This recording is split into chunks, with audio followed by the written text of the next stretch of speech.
So this is what a car camping site campground looks like 3 days after the park opens.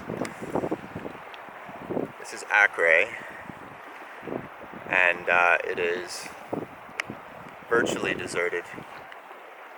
It's a beautiful sunny day. It's Monday, May the 14th, and this is day one of a 9-day trip. And this is my second attempt at Clover Lake, provided I make it there, into Tarn, and then over Tarn into St. Andrews and beyond. But I'm not thinking of the second half of this trip right now. I'm not even thinking beyond tomorrow.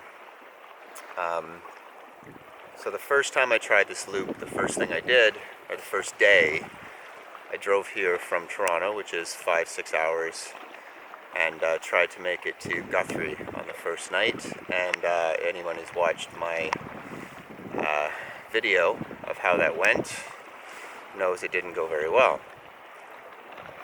So it's 12:30-ish, and my destination is about a 45-minute paddle that way, Carcajou Bay. I actually had a really nice sleep last night. I didn't get up too early this morning. I feel good, but you got to learn from your mistakes. And my mistake last year, or one of them, was trying to do way too much on the first day and ignoring the length of the drive. So I'm excited. The forecast is amazing, and yeah, there's some other surprises coming up for this trip. But for now, this is my first camping trip of the year, of course, and I'm excited to get packed up and get on my campsite, get on the water, and then get on my campsite and say hello to Algonquin for another year. So, 3 days into camping season,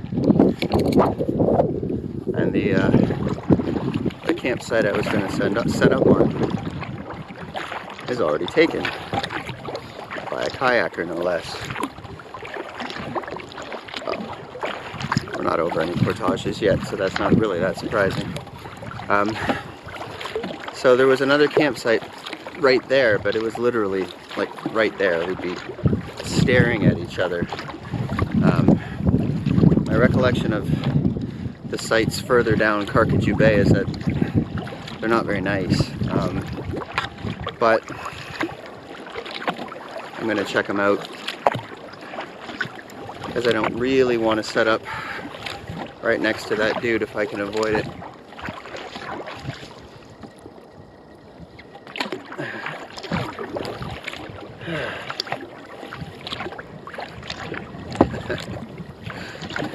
Off to a flying start. I ended up paddling right down to 20-meter portage because there's a campsite right before it. Totally didn't even see it paddling past, but I found it on the way back. I'd turn the camera to show you, but you're not going to see much from this angle. But from here, anyways, I kind of like it. I mean, it's not the dream campsite, but it's it'll get the job done for the night. So it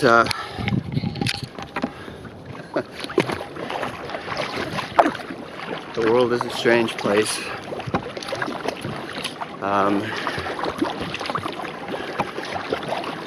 So I dragged back my tree. I was just getting ready to saw up. I saw a canoe coming down that little 20-meter portage, and it turns out to be people I know. Well, no. So they're the ones set up on that site that I said I wanted in the first place. And well, there's another site right next to them that I didn't want to take because I didn't want to be that close to other people, except those other people are people that I would actually like to hang out around a campfire with.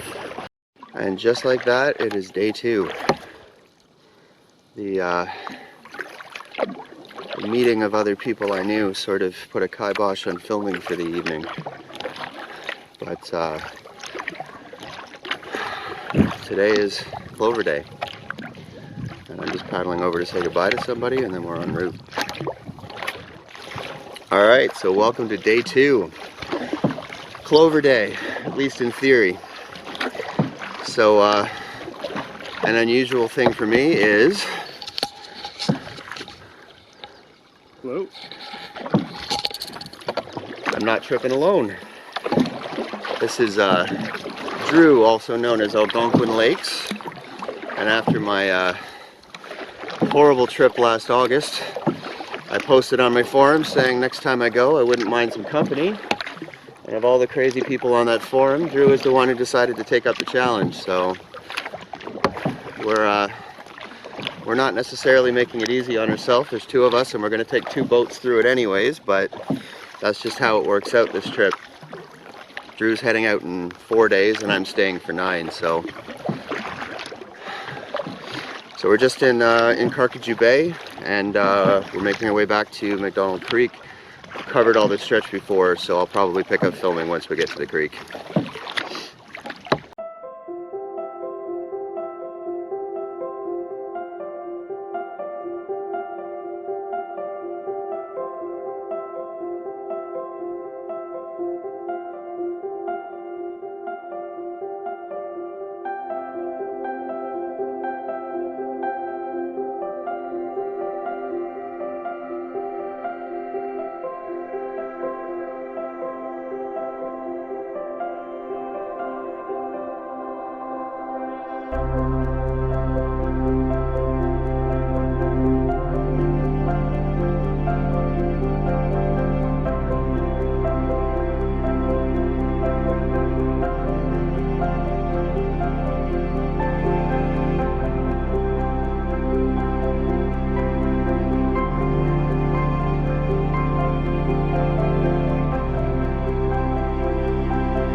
Alright, so this is the beginning.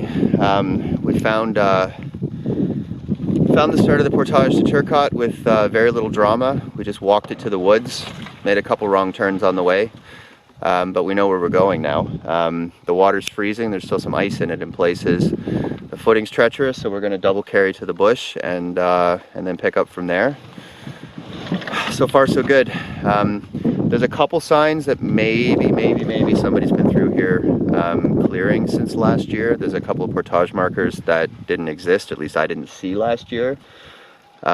So maybe we're going to get lucky and this isn't going to be the slog that I was worried it was going to be. But we're going to know in about 20 minutes. Okay, so this is the slog through the marshy area that's marked on Jeff's map as sunken rotten logs. They're sunken, they're rotten, and they're slippery. Half the time it seems safer to step into the muck than try and use the logs. We've carried our packs into the woods, maybe 100 meters, 150, and now Drew just went in with his canoe, and I was changing a battery, and now I'm going to follow suit.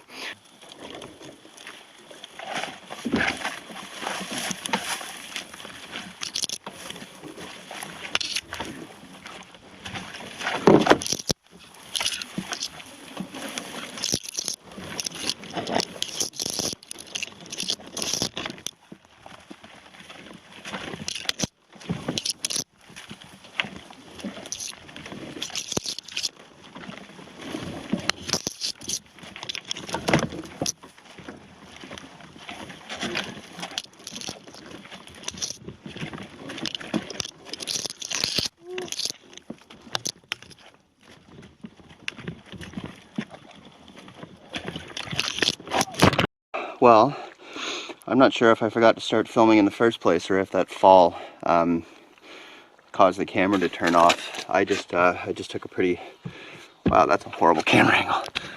I just took a very bad spill. Fortunately, it was in muck. So I fell hard. My kayak fell hard. I haven't checked to see if I actually broke anything yet. First glance, it looks like I'm okay. This camera was off when I had turned it. I thought I turned it on through this walk, so maybe it wasn't on, maybe it turned off from the fall. Either way, I just wiped out big time, and now I'm going to carry on. So, I just set down my kayak, and I'm going back for my pack. Our boats are right there. And I came across this little guy. I mean, clearly there's nothing to be done. If you're a sensitive viewer, I'd suggest looking away for the next 30 seconds or so. I'll put time markers on whatever video I eventually post.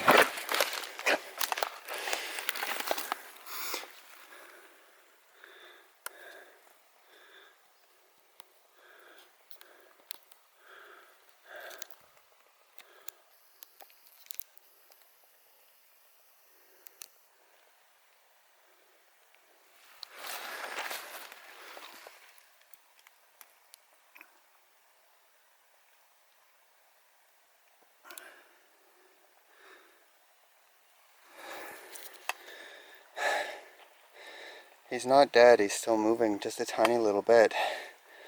But obviously he's dying. It's heartbreaking.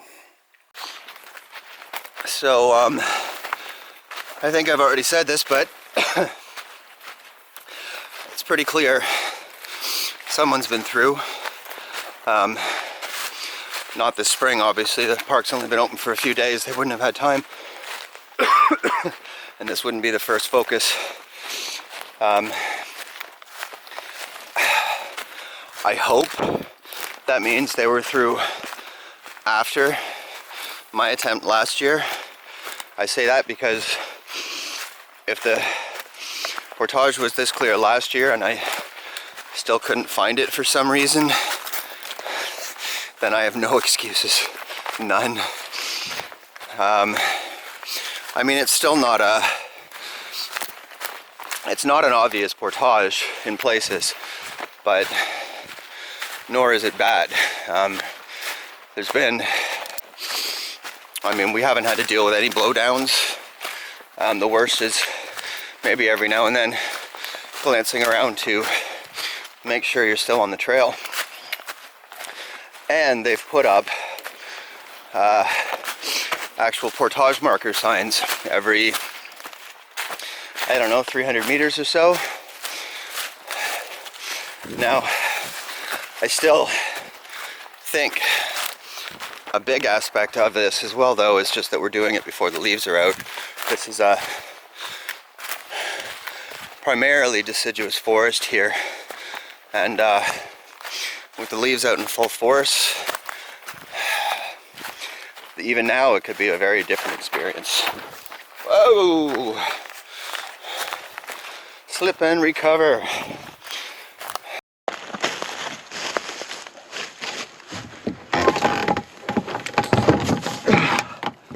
So we can see Turcotte. I have one very steep hill to descend right now, so forgive me for not looking at the camera. And I'd say the lake's about 300 meters. I won't declare a victory just yet. We still have 2 portages.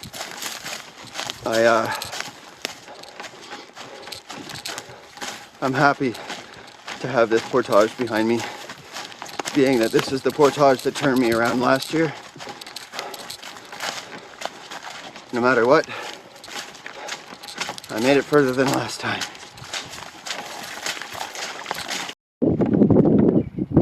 Welcome to Turcotte Lake. I now officially have the albatross off my back from last year. We're not to Clover yet. We've got a 120 low maintenance into Guthrie. I think while we're on Guthrie, we're going to go check out the campsite and what's left of the ranger cabin there. And then we have a 165 into, looks like a creek, which leads to a 660 into Clover. So we still have 3 portages left to do. But all of them combined are less than half of the one we just completed, so I think we'll be okay.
So this is what's left of the Guthrie cabin.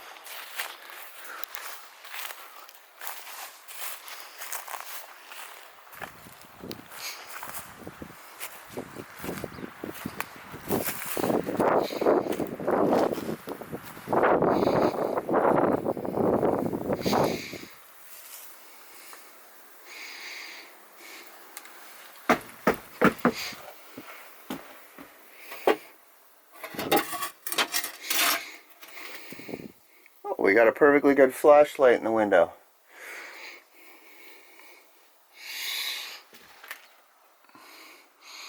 Old stove.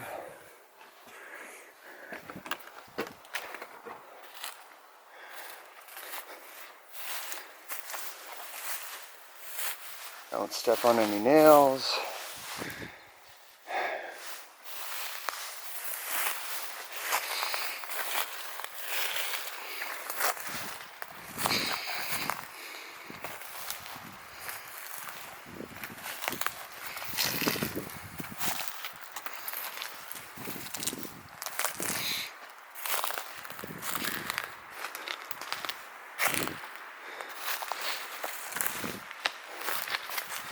Pretty cool. Okay, we are pond. Is that what it says? That's what the portage says. Guthrie Lake Portage. The little 120. It has a nice big climb in the middle. 20 meters up and 120. Although the climb is all in about 50 meters of that. So now we're just in a little dot called Pond. I can see the portage marker right here, and that is the portage to Clover Lake. I am ready for a campsite, and I don't care that it's 5 days after ice out. I am going for a swim. Might not be a long swim, but I'm going for a swim. Okay, I can see it now, and yeah, that's a campsite. Here we go.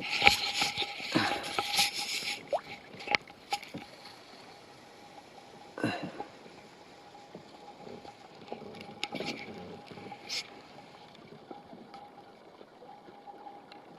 that was pretty good. Oh, it's gorgeous, isn't it?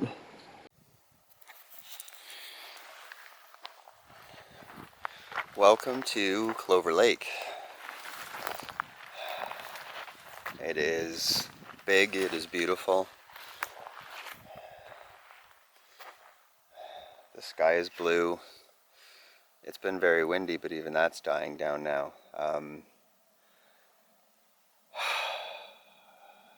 It's wonderful. It's perfect. It's today was a good day. We worked hard, but we didn't have to work as hard as I thought we were going to. The portages had clearly been cleared,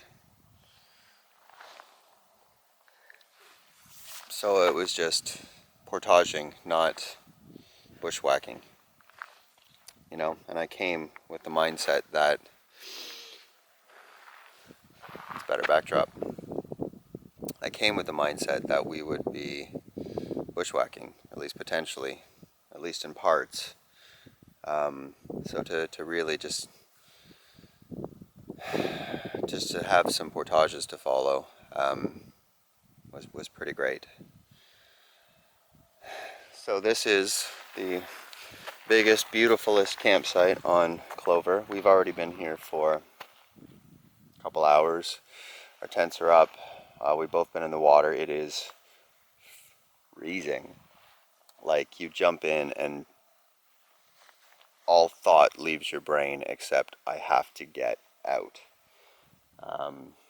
But we both just needed to wash off, to clean off. We both felt pretty tired and just dirty. So yeah, so it's maybe 3:30 in the afternoon. Lots of time to hang out and enjoy this place still. Check out the view.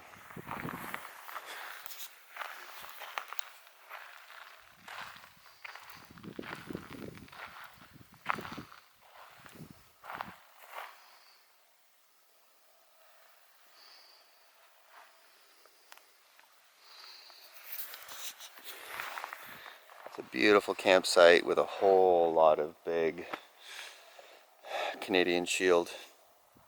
My favorite kind of site. I could go to bed right now. I'm not going to bed right now, but I could go to bed right now.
ever think of it is because my lips are burnt.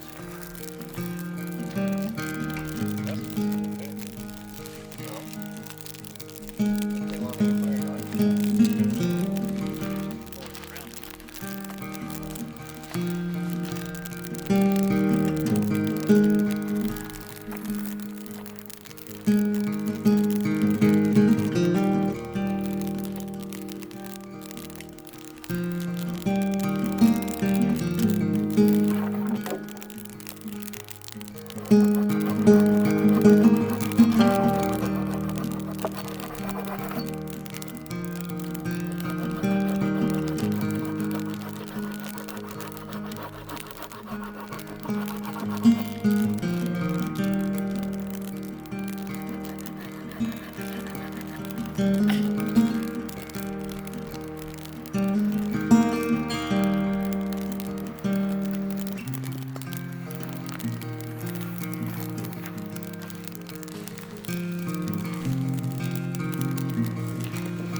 on.